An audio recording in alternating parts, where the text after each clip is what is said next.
और जम्मू कश्मीर में कुछ ही घंटों के अंदर 2 आतंकी हमले हुए हैं, जिसके चलते घाटी दहल गई है। पहला हमला श्रीनगर के लाल चौक के मैसूमा इलाके में हुआ, जहां आतंकियों ने सीआरपीएफ के 2 जवानों को गोली मार दी। इन्हें गंभीर हालात में अस्पताल ले जाया गया, जिसमें से एक जवान की जान चली गई है। इलाके में आतंकियों की घेराबंदी के लिए सर्च ऑपरेशन भी चलाया जा रहा है। इस आतंकी हमले में सीआरपीएफ के 2 जवान भी घायल हुए हैं।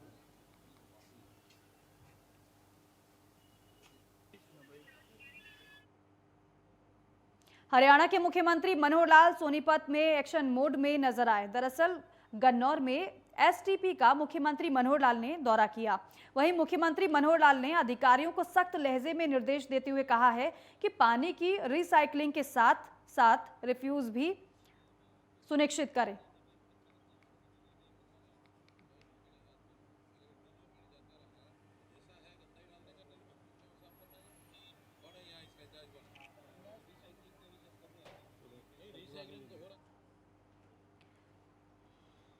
हरियाणा के नूंह में मातृ मृत्यु अनुपात में 91% की संस्थागत प्रसव दर के साथ साथ काफी सुधार हुआ है।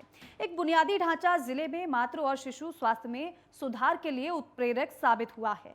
ये बदलाव स्वास्थ्य विभाग में साल 2018 के बाद से देखने को मिल रहा है। वहीं नीति आयोग की एस्पिरेशनल डिस्ट्रिक्ट की सूची में हरियाणा का एकमात्र नूंह जिला शामिल है। इस जिले को करीब 1.5 दर्जन पैरामीटर में बड़ा बदलाव लाकर ऊपर उठाने के लिए केंद्र और राज्य सरकार मिलकर काम कर रही है। नीति आयोग की भी मातृ मृत्यु दर में कमी आने और संस्थागत डिलीवरी में इजाफा होने से नीति आयोग भी बेहद खुश है।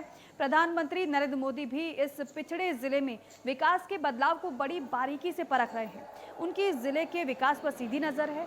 डॉक्टर विशाल सिंगला, उप सिविल सर्जन, स्वास्थ्य विभाग नूंह ने पत्रकारों से बातचीत की और उस दौरान कहा कि मातृ मृत्यु दर करीब 91% प्रसव दर तक पहुंच गई है। उन्होंने कहा कि पहले के मुकाबले संस्थागत डिलीवरी भी बड़ी तेजी से बढ़ी है।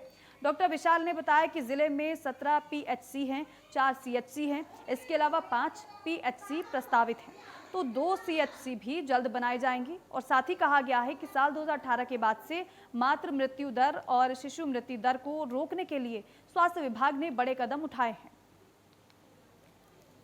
महिलाओं के जीवन में सरकार के भरसक प्रयासों से काफ़ी बदलाव आया है। जो पहले जो नंबर ऑफ़ डिलीवरीज थी, जो पहले घरों में ज़्यादा होती थी, वो अब लोग अस्पतालों में कराना प्रेफर कर रहे हैं। उसका एक कारण ये है कि सरकार ने अच्छी सुविधाएं दी हैं और दूसरी बात यह है कि स्टाफ को काफ़ी हद तक पूरा करने की सरकार की भरसक कोशिश रही है। जैसे दवाइयों की अभी किसी भी किस्म की कोई कमी नहीं रही है। जो भी डिलीवरी को लेके जो भी औजार और इंस्ट्रूमेंट चाहिए होते थे, वो सरकार ने पूरी कर दी है। सफाई की बहुत अच्छी सुविधा उपलब्ध कराई है। गंदगी की वजह से पहले इन्फेक्शन होने का बहुत ज़्यादा खतरा रहता था, उस चीज़ के ऊपर बहुत ज़्यादा ध्यान दिया जा रहा है। और दूसरी बात यह है कि एक क्वालिफाइड स्टाफ पूरा भर्ती किया गया है। डिलीवरी करवाने के लिए आई और खूब बदलाव है जी। पहले कोई दाई वाई से काम होती थी डिलीवरी, अब कोई जरूरत नहीं दाई की। मौत हो जाती थी, बच्चे हो जाते थे। अब खूब बदलाव है, सुविधा खूब मिल रही है, दवाई भी मिल रही है, खून भी मिल रहा है, खाना भी मिल रहा है बच्चे उनके लिए, मरीजों के लिए। और पंजाब के additional director general of police Gaurav Yadav मुख्यमंत्री भगवंत मान के नए स्पेशल प्रिंसिपल सेक्रेटरी होंगे। प्रदेश गृह मंत्रालय की ओर से ये जानकारी दी गई है। 1992 बैच के आईपीएस अफसर हैं गौरव यादव, जिन्हें पंजाब के मुख्यमंत्री भगवंत मान का विशेष प्रधान सचिव बनाया गया है।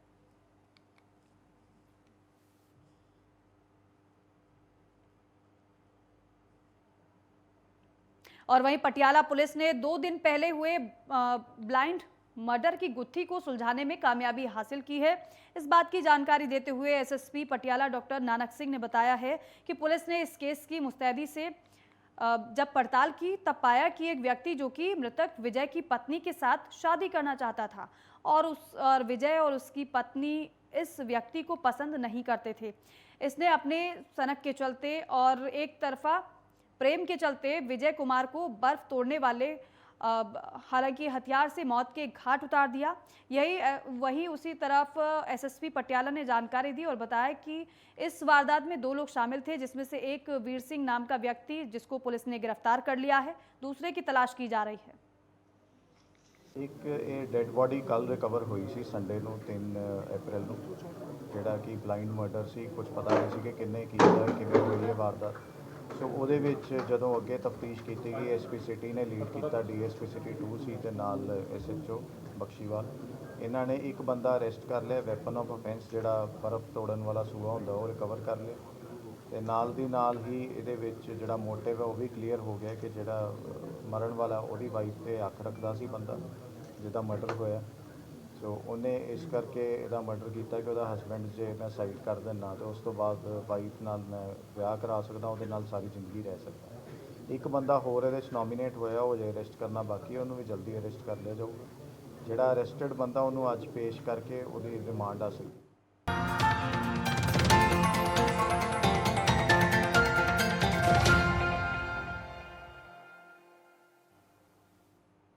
ब्रेक के बाद स्वागत है आप सभी का। हरियाणा के मुख्यमंत्री मनोहर लाल पानीपत पहुंचे, जहां उन्होंने 24 अप्रैल को श्री गुरु तेग बहादुर जी के 400वें प्रकाशोत्सव के कार्यक्रम स्थल का दौरा किया।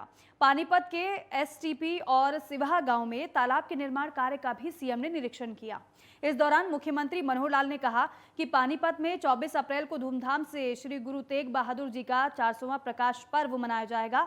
पूरे देश से सिख समाज के लोग और अनुयायी हिस्सा लेंगे। उन्होंने यह भी कहा है कि सिख धर्म गुरुओं के देश धर्म के लिए दिए गए बलिदान की गाथाएं नई पीढ़ी तक पहुंचाएंगे। सीएम ने कहा कि राजनीति और पार्टियों से ऊपर उठकर ये धार्मिक और सामाजिक कार्यक्रम में हमने न केवल विपक्ष के साथियों को न्योता दिया है, बल्कि ऑर्गेनाइजिंग कमेटी की बैठक में नेता विपक्ष भूपेंद्र सिंह हुड्डा को भी बुलाया है।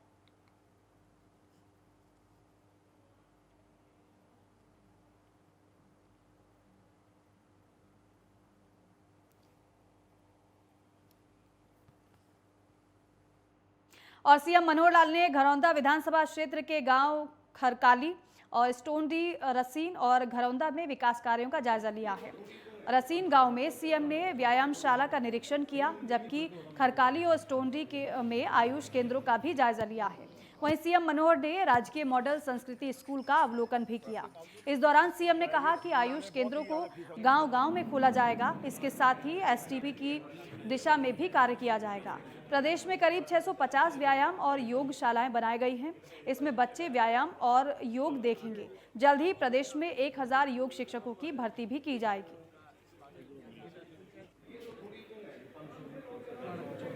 कुछ विशेष प्रकार के जो प्रोजेक्ट्स हमने पिछले साल 2 साल में शुरू कराए हैं, खास करके जैसा हम देखते हैं संस्कृति मॉडल स्कूल, हरियाणा में 138 संस्कृति मॉडल स्कूल इस बार जो पढ़ाई अपनी शुरू कर दी है उन्होंने, तो उनमें से कुछ स्कूल देखे जाए जहां हम खड़े हैं। ये गवर्नमेंट सीनियर सेकेंडरी स्कूल संस्कृति मॉडल स्कूल है घरौंडा का। अच्छी व्यवस्थाएं हैं, सब मैंने आके देखी है। बाकी भी जानकारियाँ यहाँ के जो प्रधानाचार्य महोदय उनसे मिली हैं। सीबीएसई के एफिलिएटेड स्कूल है, इंग्लिश मीडियम में पढ़ाई इनकी होती है। टीचर्स का लेवल भी बाकी सबसे भिन्न है। यहाँ थोड़ी फीस भी हमने रखी है, तो इसकी डिमांड बहुत बन गई है, इसलिए इसका विस्तार। उत्तर प्रदेश के मुख्यमंत्री योगी आदित्यनाथ आज गोरखपुर पहुंचे। यहां उन्होंने गोरखनाथ मंदिर के बाहर हुए हमले में घायल पुलिसकर्मियों से बीआरडी मेडिकल कॉलेज और अस्पताल में मुलाकात की। इसके बाद सीएम योगी ने घटनास्थल का दौरा भी किया।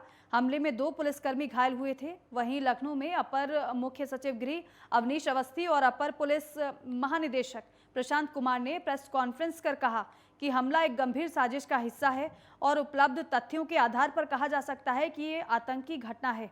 इस बीच आरोपी अहमद मुर्तजा को भारी सुरक्षा के बीच आज कोर्ट में पेश किया गया, जहां से कोर्ट ने उसे 14 दिन की न्यायिक रिमांड पर जेल भेज दिया है। सीएम योगी ने गोरखनाथ मंदिर परिसर का भी निरीक्षण किया। तो मुख्यमंत्री योगी आदित्यनाथ घायल पुलिसकर्मियों से मिलने पहुंचे थे। उस समय की तस्वीर है। बीआरडी अस्पताल मुख्यमंत्री पहुंचे। 2 पुलिसकर्मी इस पूरे घटना में घायल हुए थे, जिनका हालचाल लेने के लिए मुख्यमंत्री खुद गोरखपुर पहुंच गए। और ये तस्वीर आप देख रहे हैं, मुख्यमंत्री योगी आदित्यनाथ पुलिसकर्मी से वो पूरी आप बीती सुन रहे हैं, उनसे जानने की कोशिश कर रहे हैं कि आखिर उस समय हुआ क्या था। पुलिसकर्मी का हाल भी मुख्यमंत्री ने जाना है। खबरों में आगे बढ़ेंगे। नोएडा प्राधिकरण की बैठक हुई और जहां नोएडा प्राधिकरण की सीईओ रितु महेश्वरी, ग्रेटर नोएडा प्राधिकरण के मुख्य कार्यपालन अधिकारी नरेंद्र भूषण और यमुना विकास प्राधिकरण के सीईओ डॉक्टर अरुणवीर सिंह समेत तमाम अफसर मौजूद रहे। वहीं लगभग 20 प्रस्ताव आए जिन पर चर्चा हुई और वहीं अपर मुख्य सचिव औद्योगिक विकास अरविंद सिंह ऑनलाइन इस बैठक में वर्चुअल तरीके से मौजूद रहे।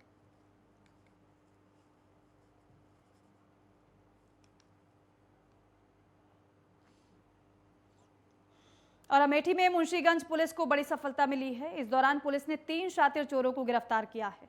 पुलिस ने चोरों के पास से चोरी की 3 बाइक और फोन समेत हजारों रुपए नकदी बरामद की है। फिलहाल पुलिस ने चोरों को जेल भेज दिया है और आगे की कार्रवाई शुरू कर दी है।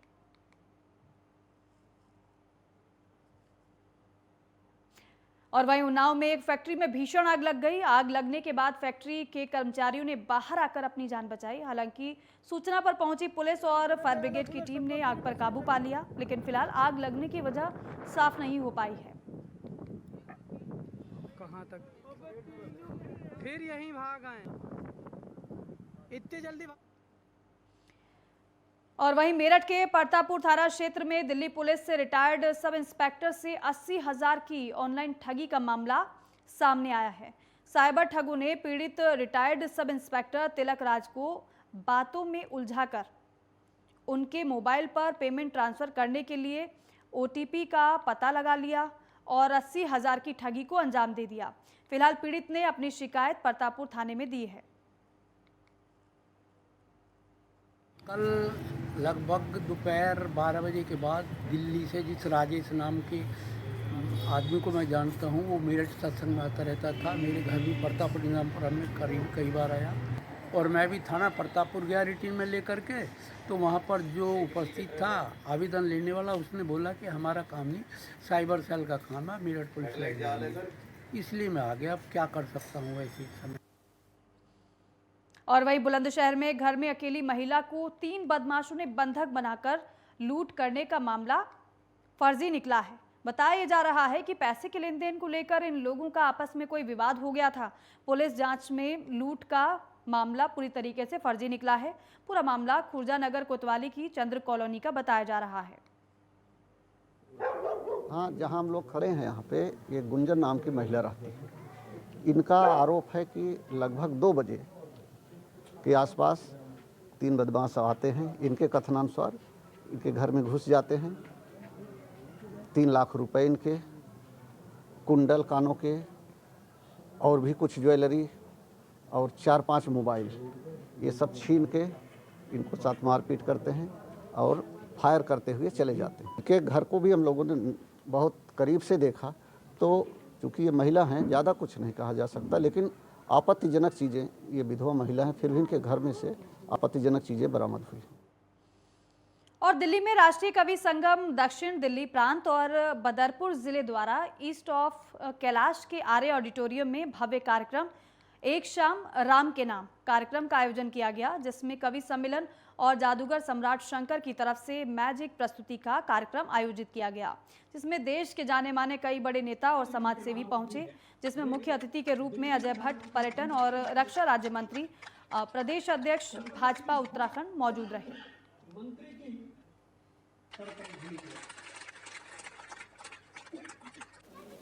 ऐसे कार्यक्रमों में बिना प्रभु की इच्छा के कोई आ भी नहीं सकता है। जो कार्यक्रम चल रहा है और जिस तरह से रथ निकल रहा है, लंका से लेकर अयोध्या पहुंचने तक का जो वर्णन किया है, प्रत्यक्षदर्शी जो उसके यहाँ पर हमारे साथी आए हैं, हमारे तपस्वी मैं उनसे कहूँगा, इतनी तपती हुई धूप में जहाँ आदमी बाहर निकल नहीं सकता है, ऐसे स्थानों पर 10-10 हज़ार 15,000 इस तरह की संख्या के बीच में जाके प्रभु के प्रति लोगों ने जो अपना समर्पण दिखाया है, ये अद्भुत है। और वहीं सिद्धार्थनगर के बीआरसी जोगिया के परिसर में एक कार्यक्रम आयोजित कर स्कूल चलो अभियान की शुरुआत की गई। कार्यक्रम में मुख्य अतिथि सांसद डुमरियागंज जगदम्बिका पाल और विशिष्ट अतिथि सदर विधायक श्यामधनी राही रहे। कार्यक्रम की शुरुआत मां सरस्वती की प्रतिमा पर माल्यार्पण और दीप प्रज्वलित कर की गई। साथ ही साथ अच्छे अंकों से पास होने वाले छात्र छात्राओं को उनके अभिभावकों के साथ मंच पर अतिथियों द्वारा प्रमाण पत्र और अंगवस्त्र देकर सम्मानित भी किया गया।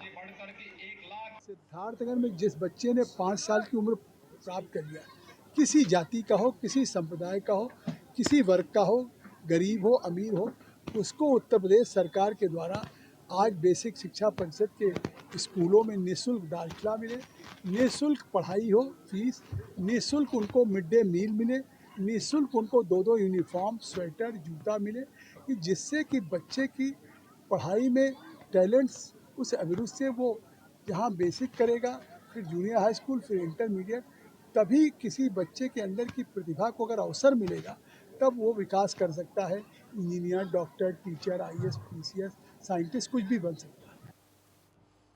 और सहारनपुर के सतपुरा सोलानी नदी के पुल के पास बिहारीगढ़ पुलिस की बदमाशों के साथ मुठभेड़ हो गई, जिसमें एक बदमाश घायल हो गया तो वहीं दूसरा बदमाश मौके से फरार हो गया।